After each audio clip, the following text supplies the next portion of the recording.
আমার খালা ছিলেন একজন অসাধারণ সুন্দরী নারী, বয়স ছিল তার ৩০-এর কাছাকাছি। তিনি সবসময় খুব যত্নশীল এবং দয়ালু ছিলেন। খালু প্রায়ই বিভিন্ন কাজে ব্যস্ত থাকতেন, যার ফলে খালা অনেক সময় একাই থাকতেন। সেই সময়গুলোতে খালা আমাকে প্রায়ই তার সাথে সময় কাটানোর জন্য ডাকতেন। আমি খুশি মনে তার কাছে যেতাম এবং আমরা একসাথে অনেক গল্প করে কাটাতাম। একদিন খালা আমাকে বাড়িতে আসার জন্য বললেন, আর আমি খুশি মনে তার আমন্ত্রণ গ্রহণ করে সেখানে গেলাম। আমি যখন খালার বাড়িতে পৌঁছালাম, তখন খালা বাথরুম থেকে বেরিয়ে আসছিলেন। তার গায়ে সাদা রঙের পোশাক ছিল এবং তা কিছুটা ভেজা ছিল। তাকে ওই অবস্থায় দেখে আমি একটু অবাক হয়ে গিয়েছিলাম। সত্যি বলতে খালা খুবই আকর্ষণীয় ছিলেন, তাকে দেখে মনে হতো না যে তিনি একজন বিবাহিত নারী। একদিন তিনি হেসে বললেন, চলো, আজ থেকে আমরা আরও ভালো বন্ধু হই। অনেক দিন পর এমন আড্ডা দিয়ে এত মজা করলাম আর এত হাসলাম। আমি হেসে উত্তর দিলাম, তাহলে কি আগে আমি আপনার বন্ধু ছিলাম না? খালা হেসে বললেন, বন্ধু ছিলে, কিন্তু এতটা ঘনিষ্ঠভাবে না। আমি মজা করে বললাম, খালা, গাল লাল করো না, আমি কিন্তু পালাচ্ছি। এ কথা বলেই আমি হাসতে হাসতে দৌড় দিলাম, আর খালাও মজা করে আমার পেছনে দৌড়ালেন। তিনি হাসতে হাসতে বললেন, একটু দাঁড়াও, দেখি ধরতে পারি কিনা। কিছুক্ষণ পর খালা হেসে থেমে গেলেন। পরে চেয়ারে বসে নিয়ে বললেন, এখন একটু বিশ্রাম নেই। খালা ক্লান্ত দেখাচ্ছিলেন। আমি তার পাশে গিয়ে মজা করে বললাম, খালা, এত তাড়াতাড়ি ক্লান্ত হয়ে গেলেন নাকি? আমার কথা শুনে খালা আমাকে তার ঘরে নিয়ে গেলেন। বন্ধুরা, রেডি হয়ে যাও, আজকের গল্পটি অনেক স্পেশাল। আর দয়া করে গল্পগুলো ভালো লাগলে ভিডিওটি লাইক, শেয়ার এবং চ্যানেলটি সাবস্ক্রাইবই করো প্লিজ। আমার খালা দেখতে ছিল অসাধারণ সুন্দরী। বাইরে বের হলে সবাই তার দিকে চেয়ে থাকত। আমি যখন ছোট ছিলাম তখন থেকেই তিনি খালুর সাথে শহরে থাকতেন। তাই তাদের সাথে তেমন বেশি যোগাযোগ বা দেখা করা হতো না। সে সময় আমি খালুর বাড়িতে থাকার সিদ্ধান্ত নিয়েছিলাম, কারণ আমার মা-বাবা বিদেশে ভ্রমণে যাচ্ছিলেন। আমার খালু যখন বাবার সঙ্গে দেখা করতে এসেছিলেন, তখন তিনি বলেছিলেন যে আমাকে তার বাড়িতে রেখে যেতে। বাবা প্রথমে রাজি হচ্ছিলেন না। বাবা প্রথমে না করতে চেয়েছিলেন, কারণ তিনি জানতেন যে আমি এখন বড় হয়েছি এবং নিজের যত্ন নিতে পারি। তবে খালুর অনেক বোঝানোর পর বাবা রাজি হয়ে গেলেন, আর এতে আমি খুব খুশি হলাম, কারণ আমারও ইচ্ছা ছিল খালুর বাড়িতে যাওয়ার। খালা প্রিয়ার বিয়ে হয়েছিল আমার খালুর সাথে প্রায় কয়েক বছর আগে। তখন আমি ছোট ছিলাম, কিন্তু খালাকে দেখে আমার খুব ভালো লাগত। তিনি শুধু সুন্দরী ছিলেন না, খুবই তরুণ এবং আকর্ষণীয় ছিলেন। খালু আর খালার জুটিকে সবাই একসঙ্গে মানানসই মনে করত, তবে তাদের তখনও কোনো সন্তান হয়নি। তারা অনেক ডাক্তার এবং কবিরাজের কাছেও গিয়েছিলেন, এমনকি বয়স্ক পীরদের কাছেও। কিন্তু তাও কোনো সমাধান পাননি। সবশেষে তারা তাদের ভাগ্য মেনে নিয়ে ধৈর্য ধরেছিলেন। খালু আর খালার মধ্যে অনেক ভালোবাসা ছিল, আর আমার মনে হয় খালু কখনোই খালার সঙ্গে কোনো মুহূর্ত অপচয় করেননি। বিয়ের পর খালার রূপ আরও বেশি ফুটে উঠেছিল, আগের থেকেও বেশি মোহনীয় হয়ে উঠেছিলেন। একদিন খালা যখন রান্নাঘরে খাবার তৈরি করছিলেন, আমি তখন টিভিতে কিছু দেখছিলাম। হঠাৎ খালা আমার পাশে এসে দাঁড়ালেন। খালা একদিন আমাকে জিজ্ঞেস করলেন, কুনাল, আজ কলেজে গেলে না? তার এমনভাবে আমার নাম ধরে ডাকা আমাকে কিছুটা অপ্রস্তুত করল, কারণ আমার মনে অন্য চিন্তা ঘুরপাক খাচ্ছিল। আমি হালকা বিরক্তি নিয়ে বললাম, না খালা, পরীক্ষা শেষে আমাদের 2 মাসের ছুটি চলছে। খালা তখন আমার জন্য দুধের শরবত নিয়ে এসে টেবিলে রাখলেন। তাকে এভাবে নিচু হয়ে কাজ করতে দেখে আমি কিছুটা অবাক হলাম। মনে হচ্ছিল কিছু বোঝার আগেই পরিস্থিতি অস্বাভাবিক হয়ে উঠেছে। খালার বাড়িতে এসেছি মাত্র 2 দিন হল, আর এর মধ্যেই মনটা কিছুটা অস্থির হয়ে গেল।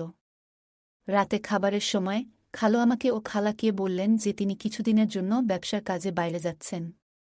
আগে যখন তিনি বাইরে কাজে যেতেন, তখন খালাকে সঙ্গে নিয়ে যেতেন, কিন্তু এবার আমি বাড়িতে থাকার কারণে তিনি একাই যাওয়ার সিদ্ধান্ত নিলেন। তাই তিনি আমাদের দুজনকে বাড়িতে রেখে চলে গেলেন। এরপর আমি খালার বিভিন্ন অভ্যাস লক্ষ্য করতে শুরু করলাম। আমি দেখলাম খালা বেশিরভাগ সময় কফি পছন্দ করেন। খালা যখন আমার সামনে বসেছিলেন, আমি হেসে বললাম, খালা, আপনি দুধ চা কেন খান না? দুধ তো স্বাস্থ্যের জন্য খুবই ভালো। তখন খালা হেসে বললেন, আমার স্বাস্থ্যের কোনো সমস্যা নেই, তাই নিজেকে সক্রিয় রাখার জন্য আমি কফি পান করি। পরের দিন আমি আমার মোবাইলে গেম খেলছিলাম, হেডফোন লাগানো ছিল। খেয়ালই করিনি কখন খালা এসে আমার পাশে বসে আমার গেম খেলা দেখছিলেন। গেমের মধ্যে আমরা বন্ধুরা গেম খেলার সময় মজা করছিলাম এবং রসিকতা করছিলাম, যা হয়তো শালীনতার সীমা ছাড়িয়ে যাচ্ছিল। খালা আমার এসব কথা শুনে একটু অস্বস্তি অনুভব করলেন। তারপর তিনি আমার কাঁধে আলতো করে হাত রেখে তার উপস্থিতির জানান দিলেন। খালাকে নিজের পাশে বসে থাকতে দেখে আমি খুব লজ্জা পেলাম, বুঝতে পারলাম যে খালা আমাদের কথোপকথন শুনে ফেলেছেন। তখন খালা আর কিছু বললেন না। এরপর খালা তার ঘরে চলে গেলেন, আর আমার নিজের আচরণ নিয়ে খুবই খারাপ লাগল।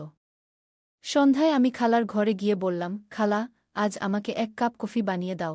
খালা মুচকি হেসে বললেন, কেন নয় আমার ছেলে? শুধু 2 মিনিট দাও, আমি একটু ফ্রেশ হয়ে নিচ্ছি, তারপর কফি বানিয়ে দিচ্ছি। তিনি উঠে ওয়াশরুমের দিকে চলে গেলেন। আর আমি টিভি লাউঞ্জে গিয়ে বসলাম। সেখানে একটি ফুলদানি ছিল, যার একটি ফুল আমার খুব ভালো লেগেছিল। আমি সেই ফুলটি তুলে নিলাম। ঠিক তখনই খালা আমাকে ডাকলেন। আমি উত্তর দিলাম যে আমি টিভি লাউঞ্জে বসে আছি। খালা হাতে একটি ট্রে নিয়ে টিভি লাউঞ্জে এলেন, যার মধ্যে ছিল 2টি কাপ কফি। খালা আমাকে একটি কাপ কফি দিলেন, আর অন্যটি নিজে হাতে নিয়ে টেবিলে রাখলেন। আমি যেই ফুলটি হাতে ধরে রেখেছিলাম সেটি খালার চুলে লাগিয়ে দিলাম। খালা হেসে উঠলেন এবং বললেন, ধন্যবাদ আমার ছেলে। এই কথা শুনে আমি একটু হতাশ হলাম। আমি খালার দিকে তাকিয়ে বললাম, খালা, আপনি কি সারাদিন ঘরে থেকে একঘেয়েমি অনুভব করেন না? বাইরে ঘুরতে যাওয়ার ইচ্ছা হয় না?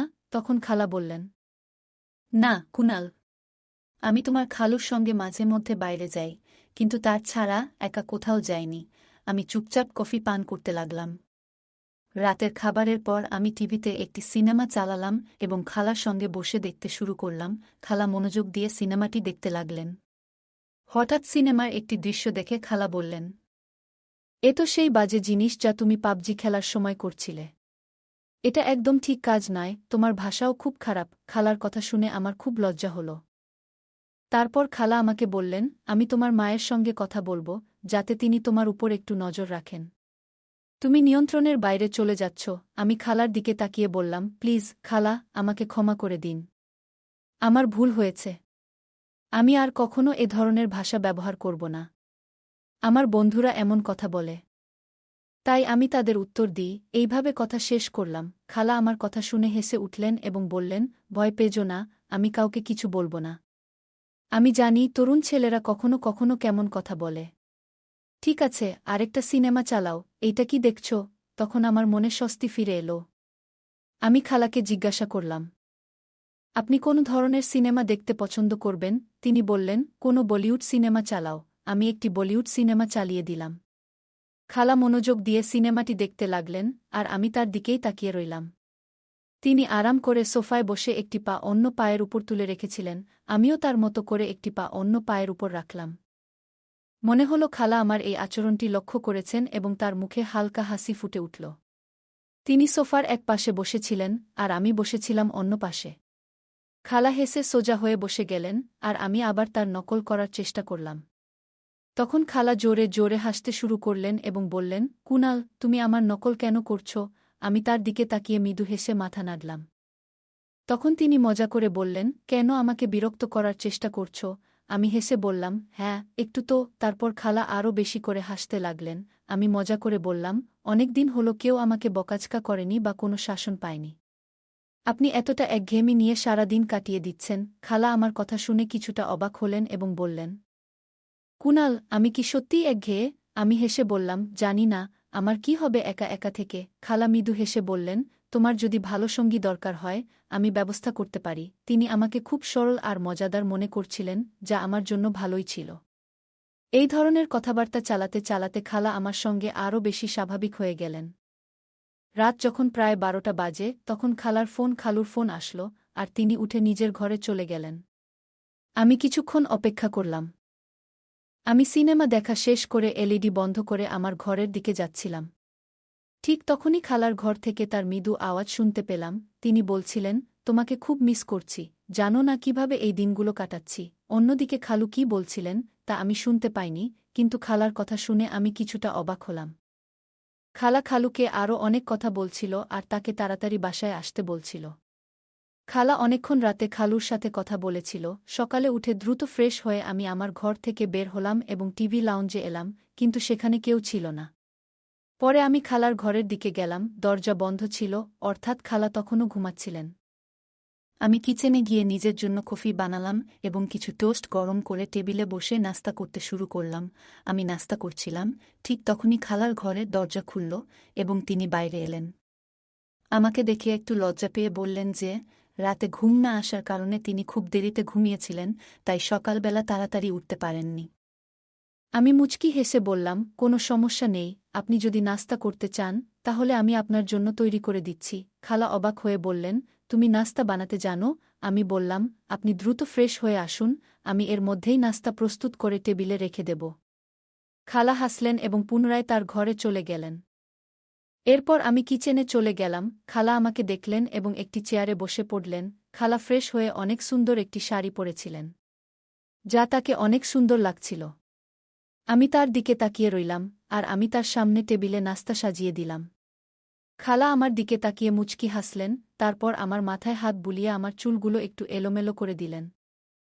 তিনি হেসে বললেন, তুমি তো বেশ বুদ্ধিমান। আমি ভেবেছিলাম তুমি আজকালকার ছেলেদের মতোই হবে, কিন্তু তুমি তো অনেক পরিশ্রমী। আমি খালার হাত ধরতে গেলে তিনি মুচকি হেসে আমার গালে হালকা করে একটা চাপ দিলেন এবং বললেন, তোমার চুল এলোমেলো হলেও তুমি আরও সুন্দর লাগছ। এরপর খালা নাস্তা করলেন এবং বললেন, কুনাল, তোমার অনেক ধন্যবাদ, আজ তুমি আমার দিনটা আনন্দময় করেছ। তিনি মজা করে বললেন, চলো আজ থেকে আমরা আরও ভালো বন্ধু হয়ে যাই। অনেকদিন পর এত মজা করে আড্ডা দিলাম আর এত হেসেছি। আমি হেসে বললাম, তাহলে কি আগে আমি আপনার বন্ধু ছিলাম না? খালা হাসতে হাসতে বললেন, বন্ধু ছিলে ঠিকই, কিন্তু এতটা ঘনিষ্ঠ ছিলে না। আমি মজা করে বললাম, খালা, আমার গাল লাল করো না। আমি পালাচ্ছি। এ কথা বলে আমি হেসে দৌড়ে গেলাম, আর খালাও হাসতে হাসতে আমার পেছনে ছুটলেন। তিনি মজা করে বললেন, একটু দাঁড়াও, দেখি তো ধরতে পারি কিনা। কিছুক্ষণ পর খালা হেসে থেমে গেলেন, আরাম করে বড় চেয়ারে বসে শ্বাস নিয়ে বললেন, এখন একটু বিশ্রাম নিই। খালা বেশ ক্লান্ত লাগছিলেন। আমি তার কাছে গিয়ে মজা করে বললাম, খালা, এত তাড়াতাড়ি ক্লান্ত হয়ে গেলেন? কথাটা বলতেই তিনি মুচকি হেসে আমার গালে হালকা টিপ দিলেন।